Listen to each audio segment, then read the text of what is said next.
Welcome back to another video. I hope you are having a great day.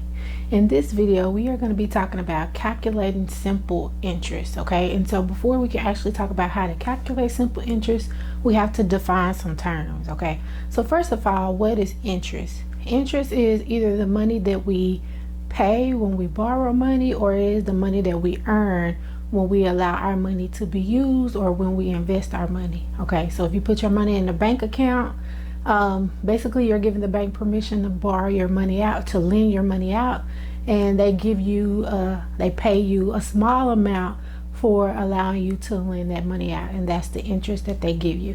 And typically when you put your money in the bank, in a checking or savings account, the interest is really small, and most of the time you don't get interest in a checking account, you get it in a savings account. And then when you borrow money, you have to pay back extra, and that extra that you pay back is the interest on what you borrow, okay? So that is what interest is. Now, the principal is the amount that you originally deposit or the amount that you originally borrow, okay? So that's the principal.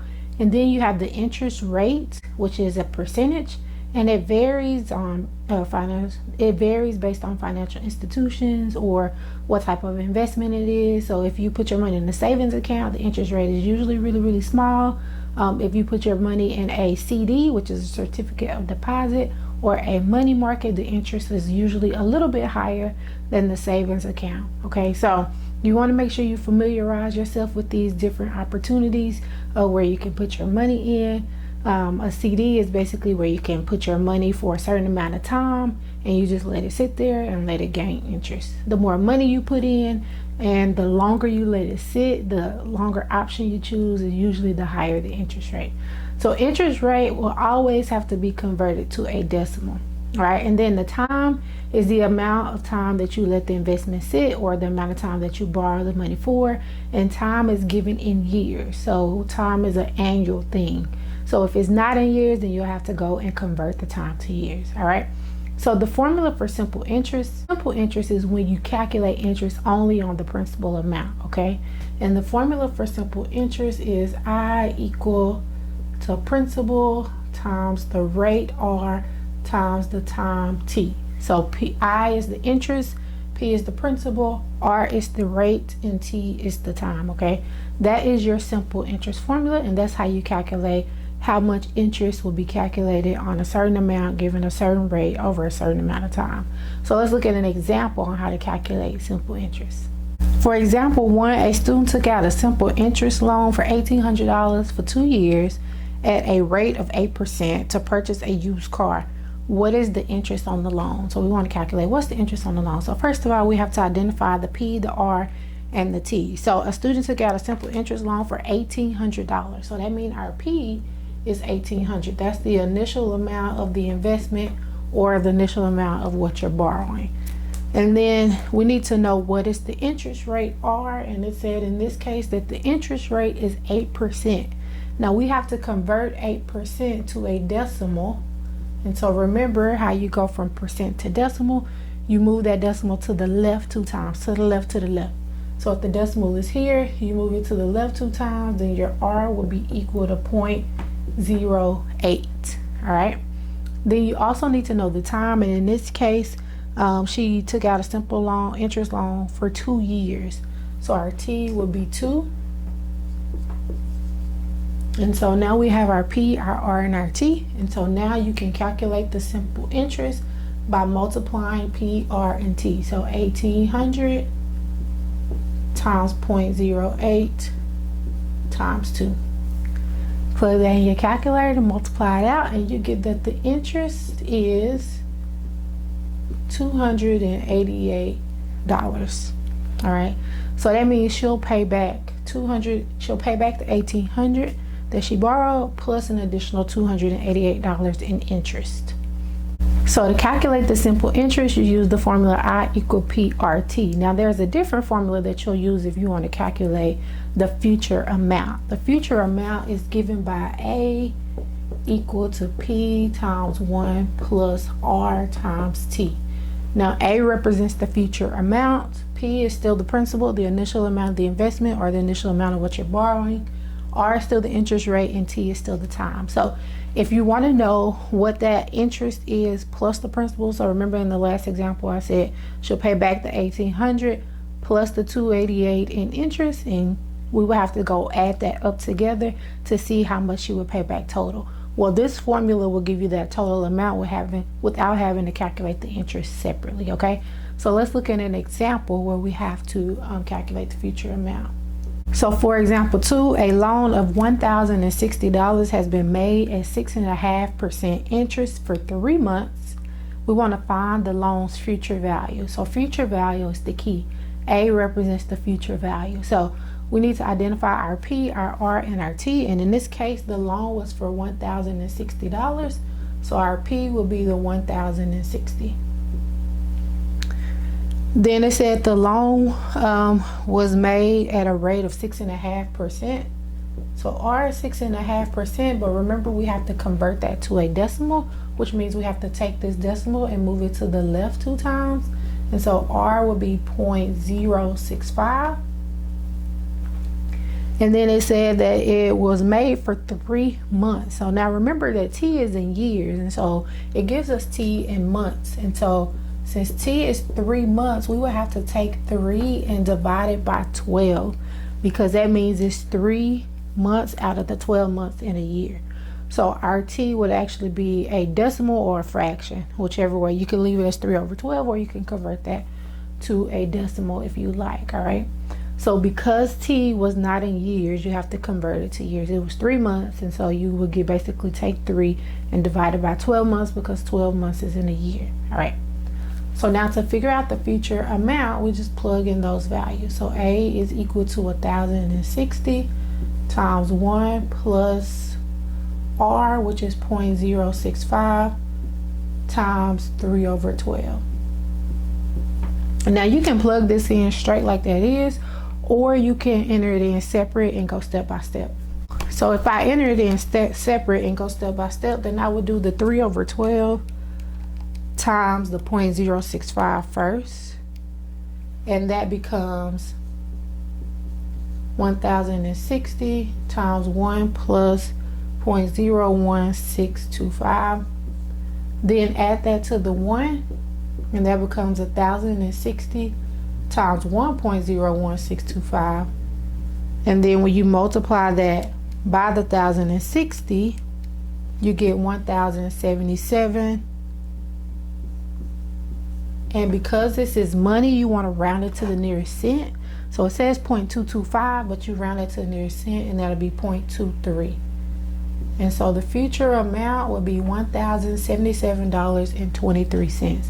That means that's how much she'll end up paying back on that loan. So she borrowed 1,060, but she'll pay back $1,077.23. So that's how you will find the future value. Now, in some cases, you may know the future value, you may know the principal, you may know the amount of time, but you may want to know what is the interest rate. So you want to calculate the interest rate. In that case, you would take this formula and you would solve it for R in general, and then you can use that formula every time. So if I wanted to solve this for R, I would get rid of this P first. Since that's P times 1 plus R over T, I would divide both sides by P. And that would give me A over P is equal to 1 plus RT. Then I would get rid of this 1. Since that's a positive 1, I would subtract the 1 from both sides. And that would give me A over P minus 1 equal to RT. And then since I'm trying to solve for R, I would get rid of the T. So I would divide both sides by T. And that would give me, I'm going to write it up here, R is equal to A over P minus 1 all divided by T. Now this formula will help me solve for the interest rate every time. Instead of solving in every single problem, I could just take that formula and use it every time in order to solve for the interest rate. All right, let's look at an example of when we will have to do this. So for example 3, you borrowed $2,500 from a friend and you promised to pay this friend back $2,655 in 6 months. What simple interest rate will you be paying the friend? Okay, and so you're borrowing $2,500. That means your principal investment is $2,500. You're going to pay back $2,655, so that means that's your future amount or that's your A, $2,655. And you're going to pay this back in 6 months. And so since that's not in years, you'll take, and that's T, not R. Since that's not in years, that's in months. You'll take the 6 and divide it by 12 because there are 12 months in a year, okay? So if it gave you time in days, then you would take it and you would divide it by, so you will divide the days by 365, but on some of the problems it says to assume that there are 360 days in a year. So if it says that, then you have to divide by 360. But because there are 365 days in a year, you divide by 365 unless noted otherwise, okay? So whatever the time frame is, if it's in days or if it's in months or if it's in weeks, then if it's in weeks, you would divide by 52 because there are 52 weeks in a year, all right? So notice we have the P, the A, and the T, and what's missing is the R. So we want to solve for R. So now that's where we use that formula that we just solved for, A over P minus 1 all divided by T. So your A is 2655 all over your P, which is 2500. All of that minus 1, all of that divided by 6 over 12. Now you can plug it in just like that, or gotta get my calculator. You could go step by step. So if I go step by step, I would do the 2655 divided by 2500 first, and that's 1.062. So this will be equal to 1.062 minus 1. And then I will also do the 6 divided by 12, which is 0.5. Change that to a 0.5. So now do the 1.062 minus 1 and divide that by the 0.5. So 1.062 minus 1 is 0.062. And then if you divide that by 0.5, let's see what you get. You get 0.124. So now remember that R represents the interest rate, and so this is R as a decimal. So now we would need to go and convert that to a percentage to see what the interest rate is. So if you're going from percent to decimal, you go to the left 2 times. But if you're going from decimal to percent, you go to the right 2 times. So we will take this decimal and move it to the right 2 times, and that would make R equal to 12.4%. Okay, and so that is how you would calculate the interest rate if you're given the principal amount, the future amount, and the time. Now in some cases you may be given the future amount, you may be given the interest rate, and you may be given the time, and you may have to calculate what the principal amount needs to be. In this case, you want to solve for P. So here's our formula for future amount, and if I want to solve for P, this is P times 1 plus R over T. To get rid of this stuff, I would divide it out. So divide both sides by 1 plus R over T. And I'm just going to rewrite it because these would cancel, and that will leave me with P equal to A over 1 plus R over T. So now this will be the formula that you could use every time when you need to solve for the principal amount, okay? So let's look at an example of where we would use this. For example 4, you plan to save $2,000 for a trip to Europe in 2 years. You decide that you would like to purchase a CD from your bank that pays a simple interest rate of 4%. How much must you put in this CD now in order to have $2,000 in 2 years? So if you're trying to figure out how much you need to deposit now, you're trying to figure out what is the principal amount. And so now let's go back and look at everything that's given. So you plan to save $2,000 for a trip to Europe in 2 years. So that $2,000 is your future amount. That's what you want to be able to take out in 2 years.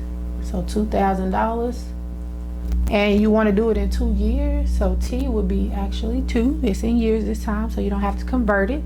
And then the interest rate is 4%. So your R is 4%, but when you convert that to a decimal, move it to the left 2 times, that becomes 0.04. All right, so now you're trying to figure out how much do you need to deposit now, so you want to solve for P. And so this is where that formula that we just created, or that we just solved for, comes in handy. So P is equal to A over 1 plus RT. So P is equal to 2,000 all over 1 plus 0.04 times 2. And again, you can plug it in just like that, or you can go step by step. If you go step by step, I would do the 0.04 times 2 first, which is 0.08. And if you add 1 to that, you get 1.08 in the denominator. So then do 2,000 divided by 1.08, and you get 18p is equal to 1851. And remember, because it's money, you want to round to the nearest cent, so 0.85. So this lets you know, in order to have $2,000 in 2 years at that interest rate, you have to deposit $1,851.85 into the CD in order to have that amount in the future. All right. So all of these are examples of ways to calculate simple interest or use simple interest to either figure out what the principal is, the future amount is, the interest rate is. And if you have any questions whatsoever about any of these problems, don't hesitate to ask. And hopefully you got it and it made sense to you, and hopefully it will be beneficial to you in your future. Thanks for tuning in, and I will see you all in the next video.